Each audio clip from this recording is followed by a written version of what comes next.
रितेश बेनीवाल जी दिल्ली से। राधे राधे। राधे राधे महाराज जी। महाराज जी, प्रारब्ध और भगवान की परीक्षा में क्या अंतर है? कि क्या हमारा प्रारब्ध है कर्मों का, या ये भगवान परीक्षा ले रहे हैं? कैसे पता भगवान लगेगा? परीक्षा लेते हैं उनकी जो पीएचडी किए हुए हैं, जो हाई स्टेज पे पहुंच चुके हैं भक्त, उनकी देखते हैं तन मन धन तुम्हारा कहाँ है। हम बच्चों की परीक्षा नहीं लेते, ये प्रारब्ध भोग आता रहता है। जैसे विपरीतता है, दुख है, विपत्ति है, शरीर में रोग हो जाना है, ये सब प्रारब्ध भोग के अंदर। इतने महान भगवान हम जैसे छोटे बच्चों की परीक्षा नहीं लेते, वो परीक्षा लेते जैसे मोरत ध्वज आरा चलवा रहे या तो चींटी काटे तो परेशानी हो जाए। साधु वेश में गए थे, कोई कृष्ण रूप में थोड़ी गए थे, साधु वेश में गए तो सिंह अर्जुन को बनाया था और कहा हमारा सिंह भूखा है। बोले मांस ला के दे देते हैं, क्योंकि अतिथि देवो हो, भूखे तो नहीं जाने देंगे। तो उनका नहीं, सिंह और कोई मांस नहीं खाएगा, तुम्हारे पुत्र का खाएगा, और वो तुम्हें चीरना होगा, आरे से चीरना होगा। न तुम्हारे आंसू आने चाहिए, न पुत्र के आंसू आने चाहिए। चीर के ऐसे ऐसे महान भक्त हुए जो, देखो गुरु अर्जन देव जी कितना कष्ट सहा का है, तेरा किया मीठा लागे। बड़े बड़े महापुरुषों गर्दन उतरवा दी गुरु तेग बहादुर सिंह की। तो ये बड़े लेवल के भक्तों में, अपने जैसे 150 ग्राम वाले के लिए ये बड़े भक्तों के लिए तो अपना प्रारब्ध होता है। बुरा प्रारब्ध वो हमें दुख देता है, पर भगवान का भजन उस समय भी हमको मजबूत रखता है। हम टूट नहीं पाते दुख में, नहीं तो बड़े बड़े दुख आते हैं। प्रारब्ध में हमने पाप किए हैं, उनके परिणाम स्वरूप आते हैं। हमें विचलित नहीं होना चाहिए। बड़ी समस्याएं, जीवन संघर्ष में है, सबका जीवन संघर्ष में है। कोई भी व्यक्ति ऐसा नहीं जिसका जीवन संघर्ष में न हो। हमें लड़ना है, हम आए ही हैं यहाँ इसीलिए मनुष्य रूप में कि हमको संघर्षों से लड़ना है, हमें जीतना है। पर जीत तभी सकते हो जब नाम है आपके पास। अगर नाम जप नहीं तब तो हार जाओगे। वही जीत सकता है जो भगवान का नाम अपनी जिह्वा पे विराजमान किए है, हर समय नाम जप कर रहा है। वो जीते विनायक शुभ अशुभ, विघ्न करे नहीं कोई, विघ्न करे नहीं कोई, डरे कलिकाल कष्ट भय, हरे सकल संताप, हरस हरि नाम जपत जय। उसकी सदैव विजय होती है जो भगवान का नाम जप करता है। विघ्न करने वाले जितने भी वो सब नष्ट हो जाते हैं, कोई विघ्न उसको परास्त नहीं कर पाता। इसलिए नाम जप करो। भगवान परीक्षा बड़ों की लेते हैं, जो बड़े भक्त होते हैं अपने लोगों की परीक्षा नहीं लेते। अभी ककाहरा नहीं आता, परीक्षा क्या ले? परमार्थ का, अध्यात्म का ककाहरा नहीं आता तो जो अध्यात्म की पीएचडी की है उनकी परीक्षा होती है कि अब तुमने तन मन प्राण सर्वस्व समर्पित कर दिया, अब 22 बाजारों में कोड़े मारकर तुम्हारे शरीर की खाल उधेड़ी जाएगी। अब बोलो हरि बोल। क्या अपराध था ठाकुर हरिदास जी का?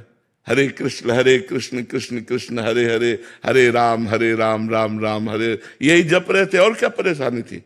मुल्क के बादशाह को काजी ने ऐसा भड़का दिया तो उनका दंड स्वीकार है, लेकिन मैं भगवान का नाम नहीं छोड़ सकता। तो दंड निर्धारित किया गया, 22 बाजारों में मार कोड़े, बेत मार मार करके उनकी चमड़ी उधेल दी गई, मरा मानकर गंगा जी में फेंक दिया। ये उन महापुरुषों की जो अवतारी महापुरुष है। हम लोगों के तो कहाँ परीक्षा तो उन बड़े महापुरुषों की होती है। लेकिन परीक्षा भी जिसकी ली जाती है उसकी आध्यात्मिक उन्नति होती है। जैसे कक्षा 4 की परीक्षा हुई तो 5 में पहुंच गए, 5 की परीक्षा हुई तो 6 में। अहित नहीं हो सकता, अमंगल नहीं हो सकता, उसका महामंगल होगा। एक प्रताप राज जी के नाम के बड़े भक्त थे। बचपन से सदगृहस्थी में उनके माता पिता उनको तुलसी जी में जल चढ़ाना, शालिग्राम का स्नान कराना, चरणामृत पवाना बचपन से सिखाया था। तो जब उनके माता पिता पधार गए तो उनका व्यापार था कि जैसे आपकी बेटी का ब्याह है तो आप कुछ रख जाइए और धन ले जाइए, और जब ब्याह हो जाए, आपको व्यवस्था बन जाए, तो अपना स्वर्ण आदि ले जाइए और उनका धन दे जाइए। ऐसा उनका कुल परंपरा से चल रहा था। जब वो जवान हुए, निरंतर नाम जप करना, भगवान की आराधना करना, भक्ति में तन्मय रहना, और बस अपनी उसी गद्दी पे बैठ करके भजन करते, और एक बॉक्स रखा था। तो आपको 10,000 रुपये चाहिए तो आप उसके लिए सोना या कुछ रख जाइए, या अपने जमीन के कागजात रख जाइए और पैसा ले जाइए, और जब काम हो जाए, आपके पैसे हो जाए तो पैसा ब्याज सहित दे जाइए और वो ले जाइए। ऐसा उनके कुल परंपरा में चल। तो बड़ा उनका प्रताप। तो वहां के जो काजी जन थे वो बहुत अंदर से ईर्ष्या करने लगे। अब देखो भगवान की परीक्षा मान लेते हैं। काजी जन जब उनसे ईर्ष्या करने लगे तो उन्होंने 3 अपराधी आदमियों को तय किया। वो आए और कहा, प्रताप राय जी हमारी बेटी का ब्याह है। एक आया, 10,000 रुपया चाहिए। तो बोले उसके बदले में कुछ? बोले हाँ सोना है। बोले रख दो। वो देखते भी नहीं थे और वो पत्थर रख दिए, 10,000 रुपये ले गए। वो विश्वास भगवान के भक्ति में। दूसरा आया, क्या है? बोले कुछ रत्न है। बोले रख दीजिए। तीनों ऐसे, और तीनों पत्थर रख गए। 2 महीने बाद आए और 10,000 में ब्याज सहित दिए और कहा हमारा सोना वापस करो, हमारा रत्न वापस करो। बोले उठा लीजिए बक्से से। उठा, अरे बोले देखो ये पाखंड करता है, हमारा सोना गायब करके पत्थर रख दिया। अब तो प्रताप राय जी के होश उड़ गए। बोले भैया जैसा आप रख गए थे वैसे रख गए। अब तो लोग, कोई बिरला ऐसा होता होगा 100 में जो 1-2 सही श्रद्धा रख पावे, नहीं तो सुनी सुनाई श्रद्धा होती है। अब वो काजी से तो मिले हुए थे, काजी ने बादशाह से, बादशाह ने तुरंत फौज भेजी, सब तहस नहस कर दिया। उनको बंदी बना लिया गया, उनकी सारी संपत्ति जब्त कर ली गई और उनको जेल भेज दिया गया। तो जब बादशाह के सैनिक आ रहे थे तो पीछे की खिड़की से उन्होंने अपने जुगल किशोर ठाकुर को कि इनकी सेवा कौन करेगा, पत्नी सहित मायके भेज दिया। तो जो दुष्ट लोग थे उन्होंने कहा कि अभी तो और संपत्ति है, इनकी पत्नी मायके लेके गई तो मैं ठाकुर जी समेत उनकी पत्नी को भी, ठाकुर जी को खजाने में डाल दिया और पत्नी को, क्योंकि अष्टधातु के ठाकुर जी थे। अब पत्नी और पति दोनों जेल में। तो रोने लगे। कहा भगवान मैं इसलिए नहीं रो रहा कि मेरी कोई गलती नहीं थी, मैं इसलिए नहीं रो रहा। अच्छा है आप जैसा विधान करें, लेकिन प्रभु आपको खजाने में डाल दिया गया।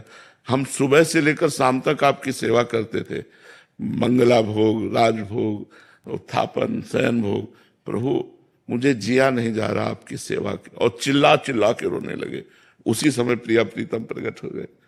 उसी समय जेल में प्रिया प्रीतम प्रकट होकर उनको, ये भक्तमाल जी में है, दर्शन दिए। और बस अब वो तो बदलने का सारा खेल होता है। तुरंत काजी की बुद्धि बदली। अब काजी चरणों में आके गिरा कि आप बेईमान नहीं थे, हमने सब कुछ करवाया था, क्षमा कीजिए। बादशाह से कहा, उनका यश कीर्ति पुनः हुई, सब संपत्ति वापस हुई, ठाकुर जी के साक्षात्कार हो गए। तो ये कभी कभी बड़े भक्तों में भगवान ऐसी परीक्षा करते, कोई अपराध ना होने पर भी ऐसा आपराधिक षड्यंत्र रच जाता है कि लगता है सही है यार। कई तरह के ऐसे भगवान की लीलाएं होती, वो बड़े भक्तों में होते हैं, अपने छोटे भक्तों में ले, अपने लोगों को करे तो भक्ति ही खत्म हो जाए। तो ये बड़े भक्तों की बात होती है।